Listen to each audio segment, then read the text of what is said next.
Un quiz pour notre série Design.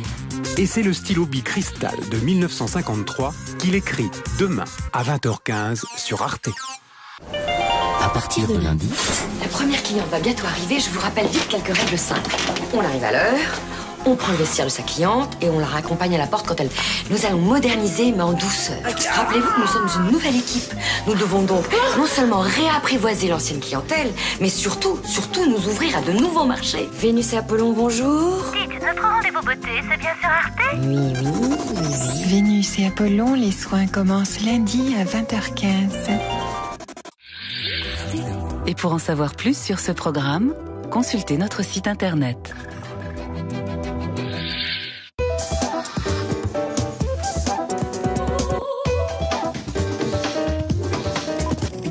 Tout de suite, Laure Adler converse avec Michel Houellebecq autour de son nouveau et 4e roman.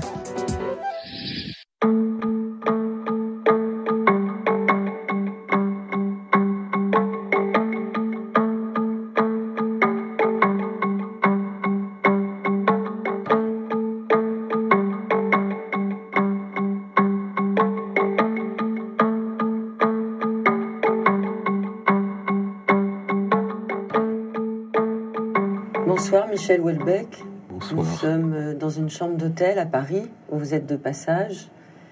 Votre chien Clément est à mes pieds. Vous avez remarqué, il est allongé sur mes chaussures. Vous n'êtes pas trop jaloux? Un peu. Un peu. Mais je me domine. Oui. Je suis heureuse de vous retrouver. J'ai fait partie des personnes qui vous avez découvert quand vous aviez publié Extension dans le domaine de la lutte. En fait, vous aviez publié auparavant votre livre sur Lovecraft. Et des poésies, quelques poésies. Et quelques poésies que j'ai relues pour cette émission de Permis de penser. Je vous avouerai que j'ai été saisie par le rythme, la cadence, l'économie d'écriture, l'intensité, la décharge électrique que peuvent procurer certains de vos poèmes. Et que j'aimerais bien, si vous en acceptez l'idée, qu'on commence par parler de poésie. Je voudrais dire un texte très court qui fait partie donc de ce recueil de poésie qui s'intitule Midi, qui résume, je trouve, pas mal de choses à l'intérieur de votre œuvre.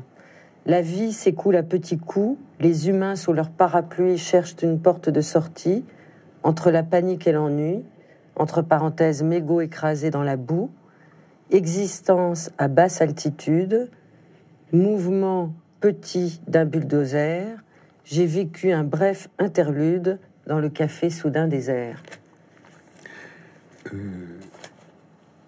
Ça date de votre jeunesse. Oui, mais je pense que je finirai sûrement par la poésie, hein, si je finis quelque chose, enfin si je finis de moi-même, quoi. Enfin, si je meurs pas bêtement, je pense que je finirai par la poésie.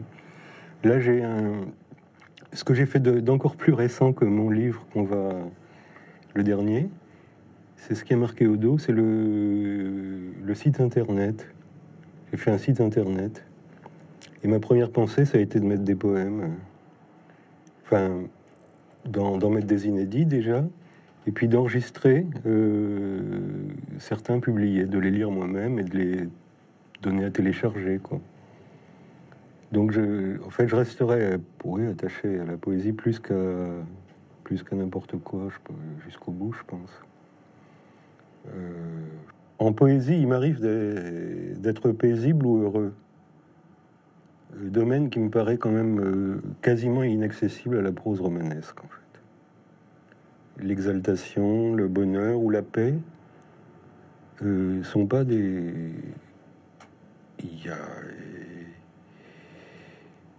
Le roman peut pas fonctionner sans drame, quoi. C'est une question que je me suis... En fait, mon idéal serait d'écrire un long poème idyllique.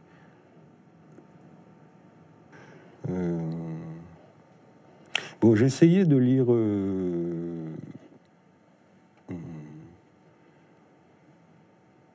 par exemple, Paul et Virginie. Mais quand même, je n'aime pas énormément. C'est pas si mal, hein. compte tenu de la difficulté de l'exercice, mais c'est beaucoup moins convaincant que Dante, qui lui a choisi la forme poétique, quoi. Donc il y a quelque chose qui... Oui, on n'y arrive pas. Le bonheur reste quand même un domaine quasiment inexploré par la littérature.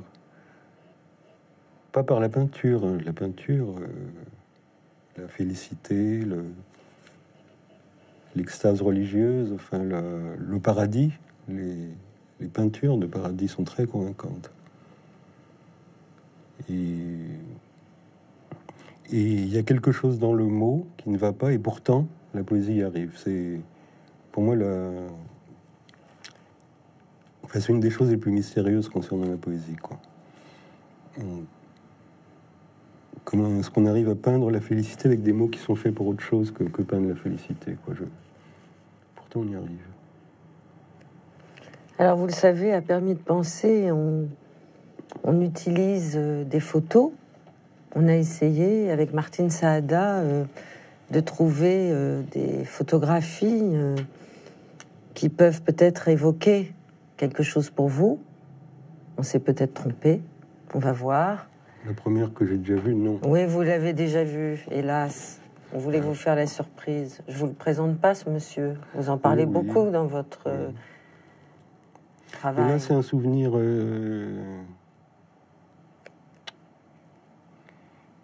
Parce qu'en fait, ma femme m'avait acheté cette photo. Et après les particules élémentaires. C'était pas très très bon marché, hein.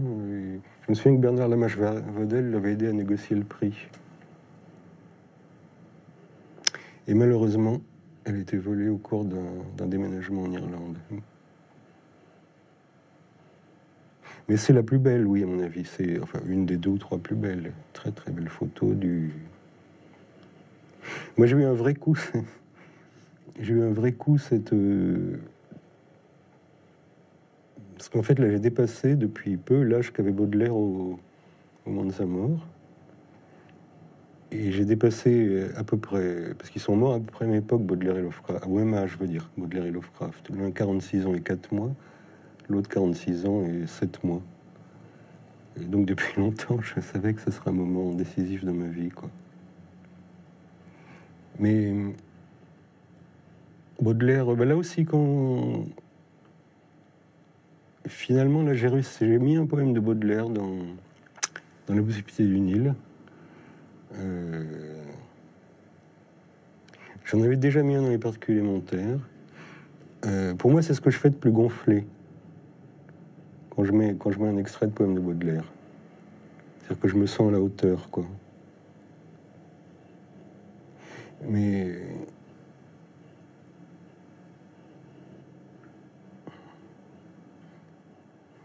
Qui vous a appris à lire? Je vais pleurer si je le regarde trop. Mais vous pouvez, je vous le donne, puisqu'on vous l'a volé. Merci. Non, Baudelaire, Baudelaire, c'est vraiment... c'est pas l'école, en l'occurrence.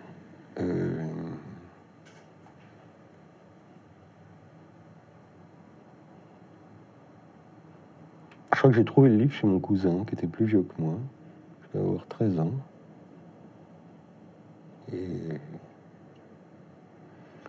donc, non, je peux dire merci au livre de poche, dans le cas de Baudelaire, qui fait que toute cette culture est accessible pour un prix modéré à quelqu'un de curieux, quoi. Pour d'autres auteurs, c'est l'école. Oui, je vois le suivant. Déjà, pour le suivant... Vous voyez le suivant. Pour le Ne suivant, regardez pas. Pour le suivant, c'est l'école. Regardez votre chien. Oui, d'accord. Voilà. Le suivant. Écoutez, c'était difficile de ne pas le choisir. Oui, c'est difficile, oui. On n'a pas été très maline, hein, puisque Le suivant, il est en exergue de plateforme, avec une phrase d'ailleurs assez stupéfiante. Ah oui. Je trouve, parce qu'elle ne ressemble pas du tout à ce qu'on pas. connaît de Honoré de Balzac. Voilà. Je cite donc la citation qui est en exergue de plateforme. « Plus sa vie est infâme, plus l'homme y tient. Elle est alors une protestation, une vengeance de tous les instants. » Vous mettez pas d'où c'est tiré d'ailleurs. Ça doit être Splendeur et misère des courtisanes. Ouais. Ben ça, c'est une phrase, quand je suis tombé dessus, ça m'a fait un choc. Parce que mon grand choc, le grand choc romanesque de mon adolescence, en réalité, ça a été Dostoïevski. Et donc, pendant... Quel Dostoïevski? J'ai tout lu très vite, hein, dès que j'ai commencé à rentrer dedans. Le premier, ça devait être Crime et Châtiment, grâce à l'école, en l'occurrence. C'était en première. Donc, j'ai tout dévoré. Et pendant très longtemps, je suis resté dans l'idée, bon, il y a Balzac et il y a Dostoïevski, quoi. Et Dostoïevski a exploré des zones que Balzac n'a pas explorées. Ce qui est en gros vrai. Mais cette phrase, qui pourrait être tirée du Dostoïevski le plus sombre, vous révèle d'un seul coup que s'il avait eu le temps, Balzac aurait peut-être déjà tout fait, quoi. Il n'y aurait plus aucun roman à écrire après. C'est monstrueux, Balzac. Mais c'est pas pareil, c'est pas le même rapport qu'avec Baudelaire, parce que... Bon, d'abord, Baudelaire, je me sens tellement proche de lui... personnellement, enfin psychologiquement. Comme tous les vieux adolescents. Oui, que je peux même pas vraiment dire que c'est une admiration sans... Enfin, c'est pas une admiration de loin, quoi. Indépendamment même du fait que je réussisse aussi bien que lui certains trucs ou pas, c'est pas la question, mais c'est un rapport fraternel, quoi. Tu es un frère d'armes. Oui. Balzac, ça m'écrase de temps en temps de penser à lui. En même temps, ce qu'il y a de bien chez lui, c'est que de temps en temps, il fait n'importe quoi. Et donc c'est rassurant, quoi. C'est écrasant par l'ampleur de ce qu'il a brassé. Mais c'est pas intimidant par la réussite dans le détail. Mais bon, je serai jamais aussi bon romancier que Balzac, quoi. Mais personne ne le sera, hein, je veux dire. Enfin, ça me paraît... Je peux pas... Et c'est bizarre parce que c'est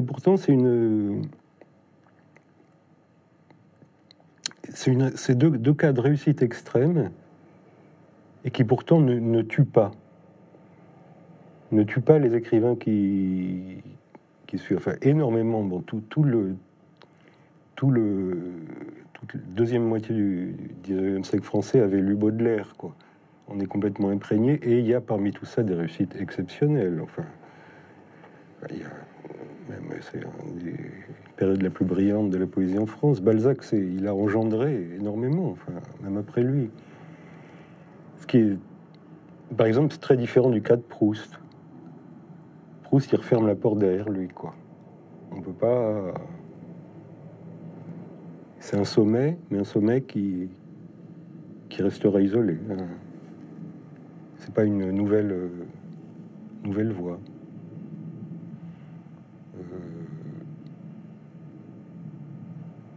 Et donc ce sont deux... Oui, ce sont vraiment deux génies généreux. Balzac et Baudelaire. Alors là, je vais vous présenter quelqu'un que vous connaissez très bien. Je ne sais pas d'ailleurs comment vous êtes tombé dessus. Je pense que vous êtes tombé dessus extrêmement jeune. Oui, ben là, comme... Alors là, c'est une lecture de... D'adolescence? Oui, hors tout... Hors école, ça. Hors On ne vous école, a sûrement pas enseigné Lovecraft à l'école. Non, c'était un... Je ne sais pas ce qu'il en est... C'était un vrai succès chez les jeunes. Quand j'étais jeune moi-même, Lovecraft. Bon, j'ai mis du temps à comprendre en quoi Lovecraft m'avait influencé, parce que je voyais vraiment pas le rapport avec ce que je fais. Et finalement, c'est une chose assez mais qui est une vraie innovation chez Lovecraft, c'est son mélange de matériaux et de niveaux de langue hétérogènes les uns aux autres. Sa manière de juxtaposer le témoignage d'un marin qui s'exprime à peine en anglais, avec un article de journal, avec le compte-rendu d'un scientifique ou de plusieurs scientifiques sur le même événement. Et en fait, il m'arrive assez souvent dans mes romans de mimer des discours comme ça, de mimer un discours sociologique, par exemple, de mimer le discours d'un biologiste, enfin, de varier les registres de narration, quoi. Et bon, Lovecraft était le premier absolument à le faire dans le genre qu'il avait choisi. C'est ça qui a tellement frappé. Et peut-être même un des premiers à le faire en général dans la littérature. Hein. Enfin, en tout cas, le premier parmi les auteurs que j'ai lus. N'avez-vous pas gardé de lui aussi, non pas une technique, mais un mode d'appréhension de votre imaginaire, puisque vous dites que vous écrivez, en tout cas votre dernier livre, La possibilité d'une île, a été écrit au milieu de la nuit, c'était dans un état entre rêve, sommeil et effacement du réel. Oui, oui. Enfin, il va beaucoup plus loin que moi dans ce domaine. C'est-à-dire que lui était peut-être plus courageux que moi, donc il notait carrément tout en détail, ses rêves, ce que, en fait, j'ai pas vraiment le courage de faire, quoi. Ça me fatigue un peu de noter en même temps. Je prépare quand même du café avant. Donc il en reste un peu moins que chez lui. Mais effectivement, il me faut cet état de conscience, pas totalement semi-conscience, quoi. Où le rêve a quand même encore une présence. Mais lui, c'est presque... en fait, c'est pas... Oui, c'est presque de l'écriture en état de somnambulisme, d'automatisme, hein, par moment. On le voit bien dans les multiples papiers restés, parce que lui, il a laissé beaucoup de papiers en dehors de ses livres. Mais il est mort encore plus jeune que Baudelaire et Balzac. Hein. Non, c'est Baudelaire qui est mort le plus jeune. Ah bon? De 2 mois. Lovecraft... Non, mais je connais bien. Donc vous connaissez la date de la mort de tous les écrivains que vous aimez. Ça vous inquiète, ça vous obsède, ça vous... Non, mais ça va, je me suis calmé depuis que j'ai eu 47 ans, donc j'ai dépassé... Ah, vous avez quel âge? Parce que vous avez vu, il y a d'innombrables bouquins qui sortent sur vous. En fait, c'est une histoire vachement compliquée, mais c'est expliqué dans mon site internet. Ah bon? Oui. Ouais, mais j'ai pas internet, moi. Oui, si, vous avez internet. Donc vous pouvez me... Non, j'ai pas internet. Oui, mais je peux faire de la pub. Non, je veux faire de la pub. Donc vous avez 47 ans, vous avez 49 ans? 47. 47. Mais moi, je veux faire de la pub pour mon site internet parce que je suis très fier de... Ah bon, bah déjà d'avoir réussi à le faire, techniquement. Ouais, et vous m'apprendrez. Si vous avez un Macintosh, je veux bien, oui. Et en plus, c'est une nouvelle... pour me reposer de ce livre-là, j'ai fait un nouveau truc. C'est-à-dire, je fais une espèce d'autobiographie journal. Un blog? Vous êtes très à la mode. Non, pas alors. un blog. C'est-à-dire que je sais pas ce qu'est un blog, remarquez. Je dis non parce que j'ai l'impression que les blogs, c'est des commentaires d'état de l'actualité ou des trucs comme ça. Bon, on dit ce qu'on veut. On dit ce qu'on veut. Ou alors je fais un blog, alors. Mais je m'impose... Vous êtes comme tout le monde, vous me décevez. Bah non, mais... Oui, d'accord, mais enfin, pour moi, c'est une nouveauté d'être comme tout le monde. Donc je m'impose de le publier aussitôt.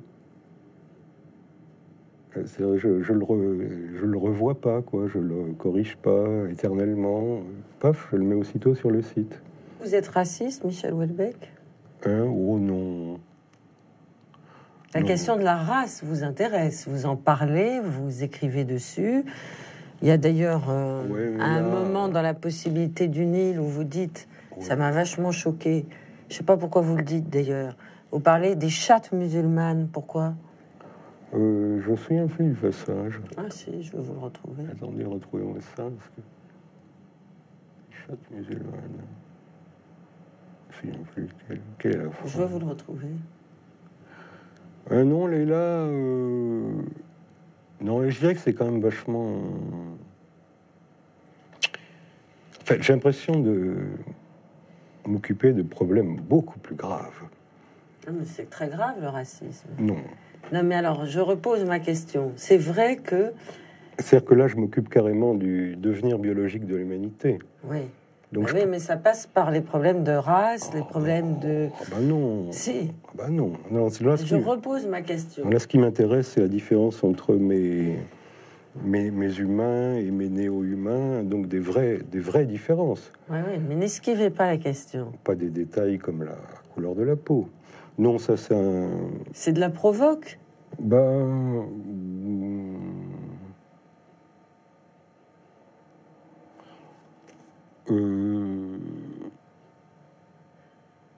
Est-ce que c'est de la provocation?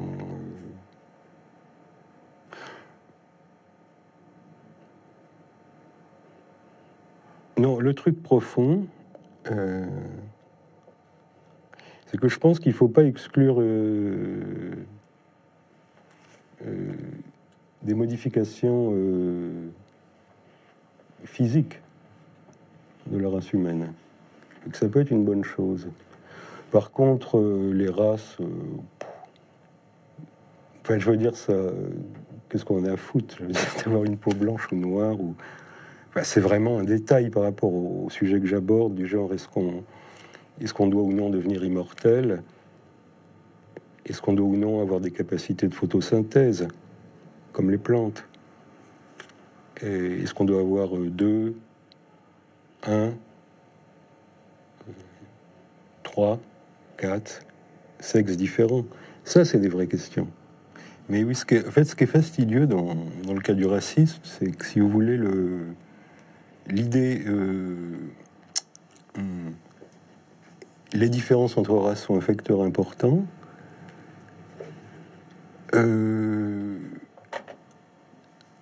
Intuitivement, en fait, on se rend bien compte qu'elle est fausse, quoi. C'est-à-dire que les différences entre individus sont largement plus signifiantes.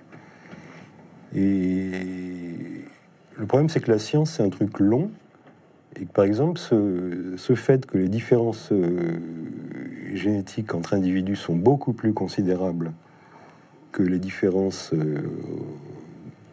entre races qui portent vraiment que sur des points mineurs, eh ben, on le sait que depuis 2 ans, depuis la cartographie du génome humain. Alors qu'intuitivement, on le sent bien, qu'on s'en rend bien compte. Enfin, il suffit d'avoir fréquenté des individus. Donc, comment dire, la certitude rationnelle est un truc qui, dans ce domaine, a traîné, quoi. A beaucoup traîné.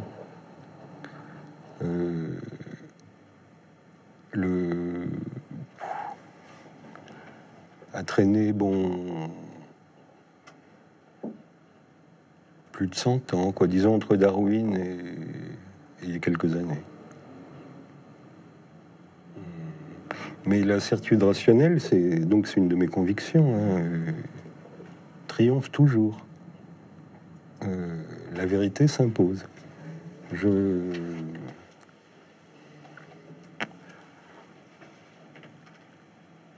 J'ai pas vocation à dire la vérité moi-même, quoi. C'est pas mon... L'humanité a mis au point des procédures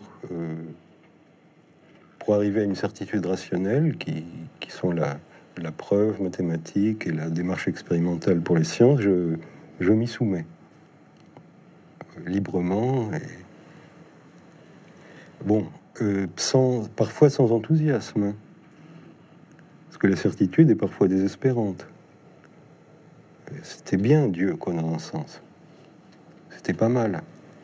Ça avait un côté sympa de savoir qu'une créature pleine d'amour nous avait créés pour que nous soyons heureux, que certes il y avait des ratés, mais que c'était temporaire, ça allait s'arranger dès qu'on serait mort.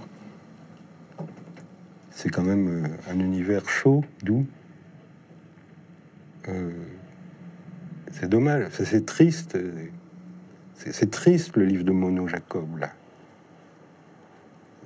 Oui, il est vraiment triste. Ils sont vraiment tristes quand ils disent, ben oui, C'est aussi triste que Pascal, ce livre. Le silence éternel, oui. Hein, c'est seul, là, dans un univers qui s'en fout de nous. Mais je me soumets, enfin, je veux dire, Dans le dernier livre, La possibilité d'une île, le personnage habite dans un endroit protégé, encerclé, emmuré, où il va plus essayer de sauver un lapin ou un chien qu'un être humain, par exemple. Oui, mais c'est vrai que moi-même, je me suis...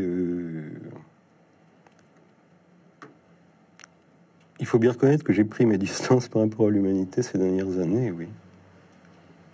Aussi dur que ça puisse paraître.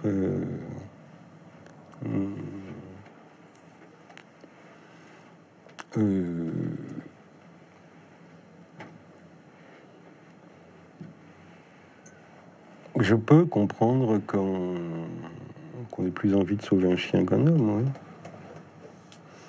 oui. Tiens, justement, ça lui plaît pas, lui, hein. Comment ? Bah, voyez, il réagit brutalement à vos propos. Oui, mais le chien... Il préférerait que vous aimiez mieux les personnes oui, mais que lui-même. le chien est pro-humain, c'est ça qui est étrange. Ouais, ben vous voyez, hein, il est vraiment pas content. Il a raison, d'ailleurs. Mais de toutes les façons, il y a un côté chez vous, Michel Houellebecq, un peu provocateur. C'est-à-dire que vous dites des choses... Oui, ça serait bien, mais là, malheureusement, c'est un peu vrai. Que vous êtes un peu retiré. Oui, donc mais les chiens aiment bien les hommes, c'est pour ça qu'ils font du bien d'ailleurs. On mérite pas. Oui, mais vous aimez bien les hommes aussi. Écoutez, peut-être pas suffisamment. Vous en foutez. Non, c'est pas ça. Mon amour pour l'humanité a des éclipses. Oui. De temps en temps, effectivement, je m'en fous.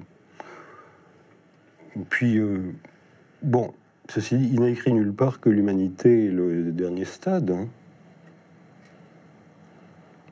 Après tout... Qu'est-ce que vous voulez dire par là? On va tous disparaître?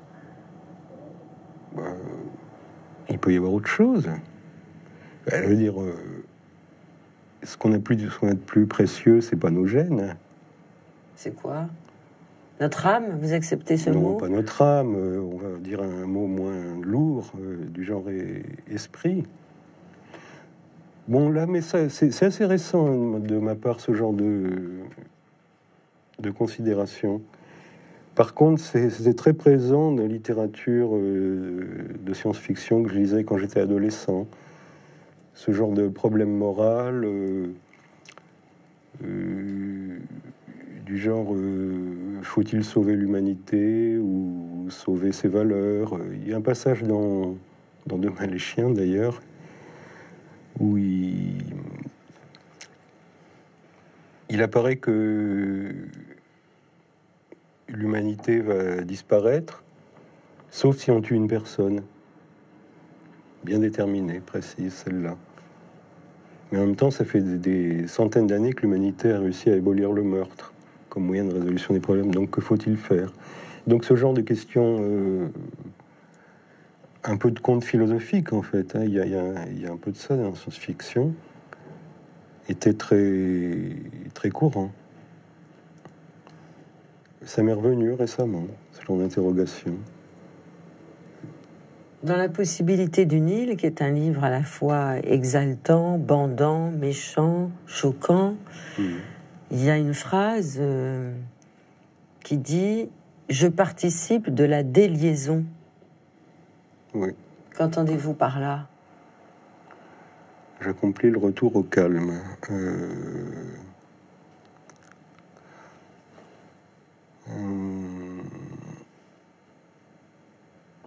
Eh bien, c'est une... Il est dans une situation où les rapports humains, les rapports sociaux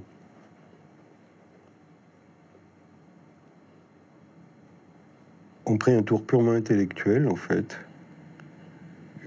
Jamais émotif. C'est dans ce sens-là qu'une déliaison s'est produite. Et il considère ça comme une évolution positive. Bon, c'est une des liaisons générales, hein. C'est quand même très très inspiré par le bouddhisme, tout ça. Le non-attachement. Ne s'attacher à rien ni à personne, c'est-à-dire ni à soi, ni aux autres. Être calme. Est-ce une voie dure et est-ce que cette voie rend heureux? Elle donne la paix, oui. Est-ce qu'elle donne le bonheur? Donc dans ce livre, il apparaît que non. Que cette existence détachée finit par aboutir à une apathie terrible. Une apathie qui est normale. Il s'agit d'éradiquer le désir. Oui, mais du désir, il y en a quand même beaucoup dans votre livre. Et il y a une très belle histoire d'amour où, enfin, ce que l'écrivain Michel Houellebecq tente d'ailleurs dans tous ses bouquins, c'est la rencontre avec l'autre, dans le respect de l'autre et dans la fusion. Et là, on revient peut-être à cette reliaison, parce qu'il y a les deux strates sans arrêt à chaque fois dans vos livres, et particulièrement dans la possibilité d'une île. Il y a à la fois cette espèce de désir éperdu en tant qu'écrivain de dire ce que peut être l'amour, et qu'il existe encore cet amour-là. C'est peut-être l'amour des mots, d'ailleurs, seulement, par des personnages que vous décrivez. Et puis aussi ce désespoir qui fait qu'à chaque fois que ça peut arriver, ben, ça va pas continuer, quoi. Ben, à vrai dire, je suis tenté de vous poser une question. À votre avis, cette histoire entre Daniel et Isabelle,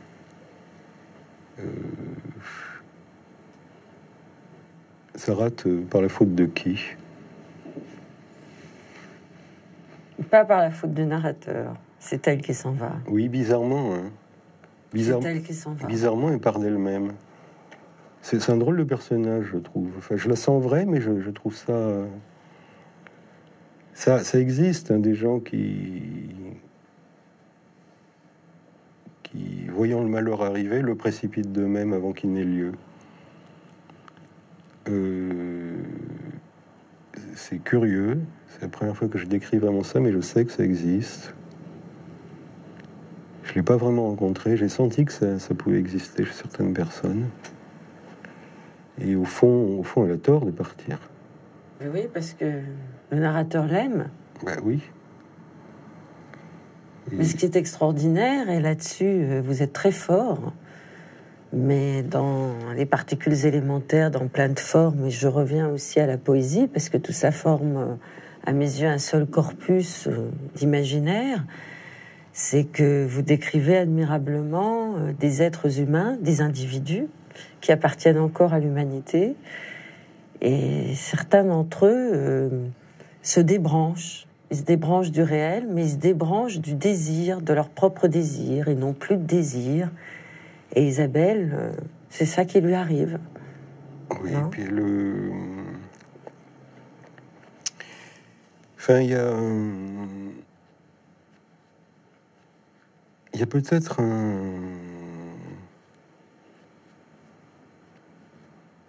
le fait d'avoir été très belle aussi, mais bon, mais une femme, quand même, la plupart des femmes acceptent quoi cette le vieillissement, vous voulez dire ? Ce vieillissement, cette décrépitude. Enfin, je veux dire, c'est un truc que pourquoi il réagit si mal à ça, c'est ça le mystère en fait. Oui. Bon, avec toute une société, ceci dit. Hein. Mais là, quand même, c'est un peu extrême. Ça aussi, ça vous obsède, hein, le vieillissement. Oh oui, mais là aussi, bon, je sais pas... Ça obsède tout le monde. Hein. C'est la partie...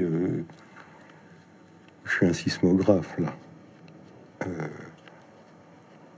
On peut lire aussi un livre comme Le témoignage sur l'état d'une société, où là, la personnalité de l'auteur n'est pas ce qui compte le plus, mais juste sa sensitivité à tout le buzz du monde, enfin. Alors, comme dans tous vos textes, ou dans de nombreux de vos textes, vous citez Schopenhauer, et dans La possibilité du Nil, vous le citez encore. Vous parliez de tristesse. Cette tristesse habite le personnage principal de La possibilité du Nil. Est-ce de la tristesse, ou plutôt est-ce de la mélancolie devant la certitude d'ouvrir les yeux face à ce réel qui nous environne? Mais c'est... Bon, Schopenhauer, c'est quand même ma grosse lecture philosophique. Lui aussi, hein, c'est un petit peu... J'ai regardé son regard, parce qu'il a un regard... Il a un regard qui est quand même... Oui, alors là, c'est un regard... C'est un laser porté sur l'humanité, vraiment... Il y a un côté impitoyable dans son regard. Oui. Et ce qui fait que... ça a été une de mes... Ça reste une de mes grandes lectures, hein, Schopenhauer. Enfin... Disons que son influence sur moi est tellement énorme que j'ai eu une sensation d'enthousiasme en lisant Le Monde comme volonté confrontation. Une sensation de comprendre ce qu'était le monde. Enfin, la sensation que devrait procurer un philosophe. Quoi. Mes yeux s'ouvraient sur le monde. Enfin, je voyais comment le monde était... Et son intuition fondamentale, le monde comme volonté, comme représentation, reste une des intuitions les plus brillantes qu'on ait jamais eues sur le monde. Alors c'est vrai que je parsème de citations de Schopenhauer. Ma préférée, mais ça c'est peut-être plutôt littéraire que strictement philosophique, c'est « Le monde n'est pas un panorama », que je trouve extraordinaire, parce qu'elle vient après un paragraphe où il dit « Certes, le monde est magnifique, c'est une chose très belle de le voir, mais y vivre, c'est quand même autre chose. » Et il termine par « Das Welt ist kein Panorama ». Et vous pensez que le monde est encore beau? Bien sûr. Bien sûr, mais ça ne suffit pas à me consoler du fait qu'il soit dur.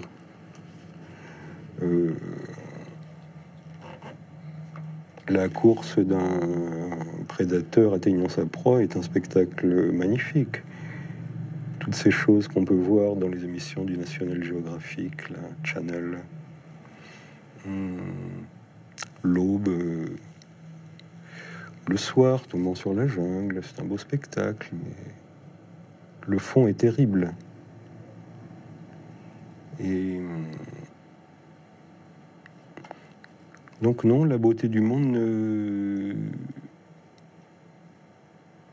peut pas suffire. Elle peut suffire probablement à quelqu'un qui n'en fait absolument pas partie.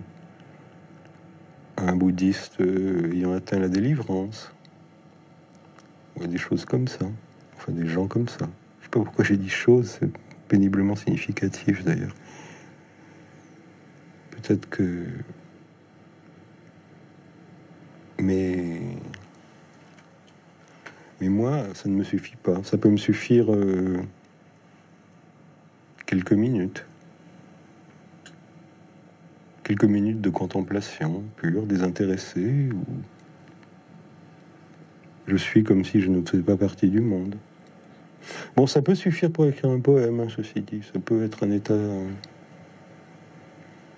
qui se prolonge suffisamment pour mener un poème à bien.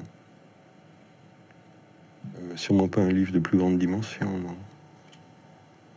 Votre personnage, dans La possibilité du Nil, il a quand même quelques occupations, un peu beaufs d'ailleurs. Oui. Il s'achète des grosses bagnoles, il va faire de l'autoroute, il s'arrête dans des relais où il trouve des filles qui sont à vendre. Oui, bon, à louer. Hein. Alors je vous ai choisi une petite photo d'un monsieur que vous ne devez pas beaucoup aimer, en tout cas si j'en crois vos écrits, parce que qu'est-ce que vous assénez aux psychanalystes et à toutes celles et ceux qui sont épris de psychanalyse? Pourquoi cette haine de la psychanalyse? Oh, non, c'est pas... Non, là, le mot de mépris est nettement plus caractérisé que... correspond nettement mieux que haine. Bah, je sais pas, c'est... quelqu'un qui théorise sans base et un charlatan. Point barre. Vous dites ça tranquillement. Oh, bah oui. Jacques Lacan, charlatan. Charlatan total. Jacques Lacan, le rapport sexuel n'existe pas, pourtant c'est pas mal pour Oui, définir ce que non, vous mais faites. il peut y avoir des phrases heureuses, mais bon, n'empêche qu'un charlatan reste un charlatan. Donc comment se lancer dans des théories quand on ne sait rien est un acte de charlatanisme. Et pourquoi vous êtes... Je suis un peu dur parce que, si vous voulez, il y a suffisamment de problèmes de connaissances réelles, épistémologiques, pour pas perdre du temps avec des charlataneries. La science fait bon ménage avec la psychanalyse, Oui, vous le savez. Ben non, la psychanalyse disparaît quand la science apparaît. Non, il y a des psychanalytiques qui Évidemment, les gens cherchent... travaillent avec des scientifiques. Ils Et la cherchaient... psychanalyse peut peut-être permettre à des gens qui vont pas bien d'éviter des traitements de camisole chimique. Oui, mais aller voir un prêtre aussi, parler à quelqu'un aussi. Le fait que parler puisse être utile, c'est pas franchement un scoop. Évidemment, vous parlez très peu, alors vous allez trouver la solution. Mais non, c'est bien. Ça peut être bien de parler, mais c'est pas...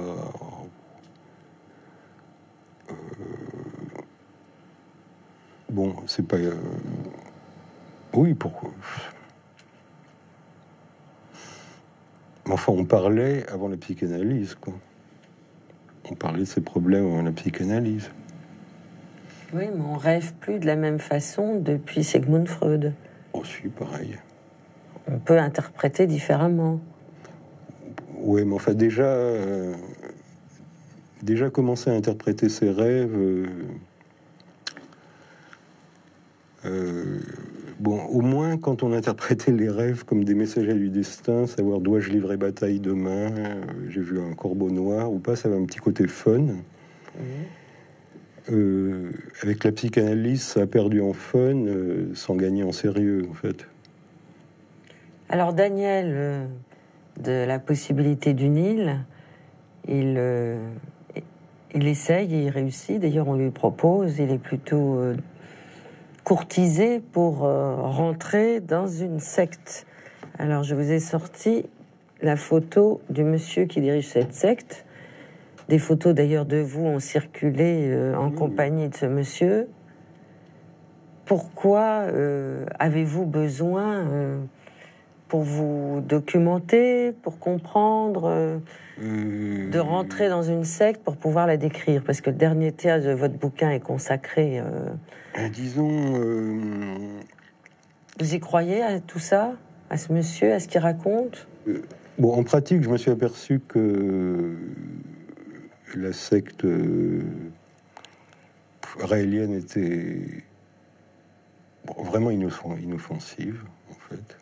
Peut-être pas pour tout le monde, pour vous, parce que vous y alliez en tant qu'écrivain, voulant comprendre les mécanismes. Non, vraiment inoffensive dans le sens où les sectes sont en général attaquées. C'est-à-dire qu'on peut, si on y va, on va pas se faire dépouiller de tout son argent, on va pas être incité à un suicide collectif, rien de tout ça ne se produira, quoi. Mais il y en a d'autres où ça se passe. Ah, ça, sans aucun doute. Mais la secte raélienne, c'est quand même la secte Oui. qui, il y a 2 ans, a annoncé des choses qui étaient fausses. Oui, alors... bon, dans le détail, c'est un peu plus compliqué que ça, parce que Raël a dit moi, j'en sais rien, il faut demander à Madame Boisselier, je m'occupe pas des détails techniques. Si elle a réussi, c'est magnifique. Si elle a raté, c'est magnifique aussi, parce que ça nous fait vachement de pub. Donc lui, il est très cool sur ce thème, bizarrement. Et il est tellement cool qu'en fait, j'ai été obligé de tout modifier, quoi. Parce que dans mon livre, ils réussissent effectivement. Il me faut une secte quand même un peu... déjà un petit peu plus sectaire que la secte raélienne l'est en réalité, quoi. Et avec des moyens techniques un peu plus opérationnels, intégrés, pour que juste l'histoire de mon livre puisse avoir lieu. Bon, j'ai fait un petit casting de secte avant. Hein. Il y en a qui n'ont pas été retenus. Ah, vous avez été dans plusieurs? Oui, mais pas longtemps. Non, même, des fois, je me suis contenté des publications. Parce que je voulais quand même une secte qui soit pas grotesque, quoi, du point de vue des croyances. Là, elle est... Enfin, là, elle est assez grotesque dans votre bouquin. Hein. Pas tant que ça, parce qu'après tout, le fait que la chose la plus difficile à avaler, c'est que l'origine de la vie soit création par des extraterrestres. Bon, c'est...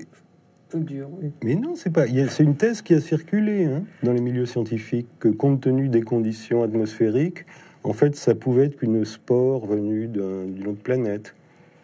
Oui, mais vous y croyez pas. Mais j'en sais rien. Je vous dis, non, mais si la science me dit de manière rationnelle, non, la vie n'est pas née sur Terre, c'est pas possible, les conditions n'étaient pas. Mais la science, ça n'existe pas. Il y a des bouffons, il y a des menteurs, on l'a bien vu. Là, ce type qui avait inventé la théorie de l'eau, etc. Écoutez, bon, je peux pas au nom de la science. Je peux pas tout contrôler moi-même. Il y a des procédures de vérification, il y a des revues scientifiques, il y a des comités. Je suis bien obligé de faire confiance à un moment donné. De même, j'ai pas Vous êtes précautionneux quand même par rapport à tout ce qui se raconte et tout ce qui circule dans la science. Un petit peu, j'essaye de suivre la vie le plus autorisée. Mais c'est quand même une des choses que l'humanité a mis le mieux au point. Enfin, je veux dire, quand il y a quelqu'un qui se livre à une fraude, à ma connaissance, c'est démasqué rapidement, quoi. Il y a des revues, il est grillé scientifiquement. Enfin, il fait pas une deuxième communication sur le même sujet. Ou bien alors, il passe effectivement dans des trucs sur la mémoire de l'eau, avec des... Enfin, il y a un circuit... Il y a un circuit officiel de la science auquel je fais confiance. Et pourquoi, chez vous, ce besoin ou cette nécessité d'expérimenter ce que vous allez écrire? L'histoire de la grosse bagnole, vous voulez acheter, l'histoire du lieu où vous habitiez, que le narrateur Daniel décrit, vous y avez habité, l'histoire de la secte, comme vous dites, vous avez fait un casting de secte. Est-ce que vous avez un côté documentariste? Oui, j'ai un petit côté. Je sais bien que Zola est mal vu de nos jours, à tort. C'est un auteur certes inférieur à Balzac, mais qu'on sous-estime un peu trop de nos jours. Donc il y a un côté comme ça chez moi. C'est plus ou moins marqué. Hein. Bizarrement, j'ai plus besoin des lieux. J'avais besoin de voir Lanzarote. Enfin bon, là non, parce que j'avais déjà fait un petit livre Lanzarote. Mais j'ai besoin d'être sur place. Il y a des choses où j'ai besoin, par exemple, la sensation d'une voiture puissante, rouler sur l'autoroute, j'avais besoin de la connaître physiquement. Pour d'autres choses, les gens seraient terriblement déçus. Hein. Par exemple, pour revenir en arrière, les boîtes échangistes dans les particules élémentaires, hein, ou les prostituées en Thaïlande, c'est beaucoup plus efficace d'aller dans un bar et de parler aux hommes. D'aller au bar et les gens vous racontent leur vie facilement. Et en une heure de séjour, vous en savez plus que une heure de séjour dans un bar, quand les gens ont un peu bu, vous avez appris autant de choses qu'en 3 mois d'expérimentation personnelle. Je voudrais terminer par la reproduction de ce tableau que vous connaissez, oui, qui s'intitule « L'origine du monde ». On y pense, on y a pensé, après avoir lu la possibilité d'une île. Bon, là aussi que Courbet est un peintre honnête, hein, il a fait ce qu'il a pu avec ses moyens, mais non, pour moi l'émotion n'y est pas. L'émotion réelle, hein,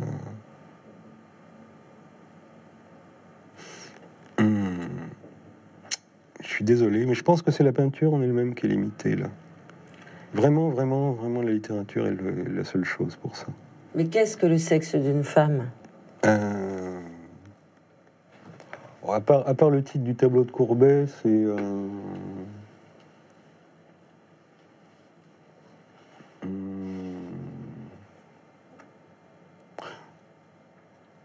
Bon, ça joue, hein. Ceci dit, le fait qu'effectivement ce soit l'origine du monde. Et c'est vrai que si ça cesse de l'être, si utérus artificiel, etc., l'émotion perdra une de ses dimensions.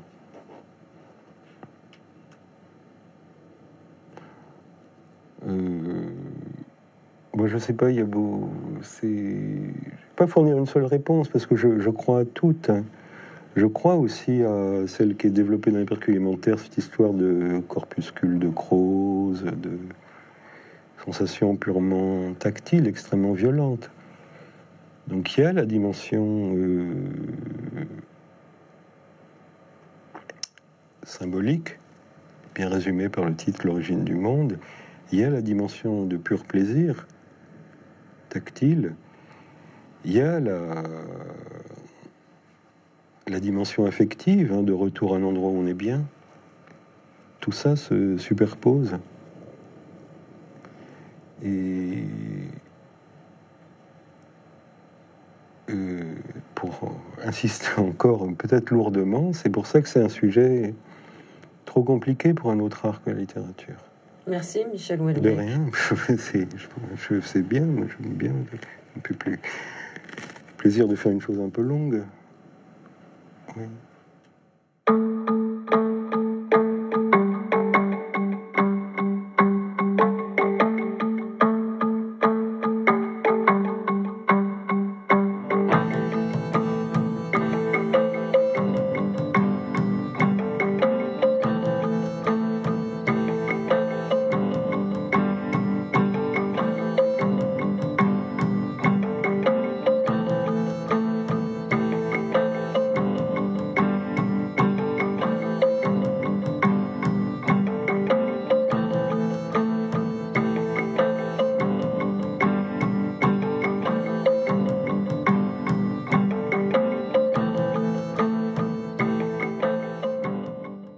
Dans un instant, Le monde tourne.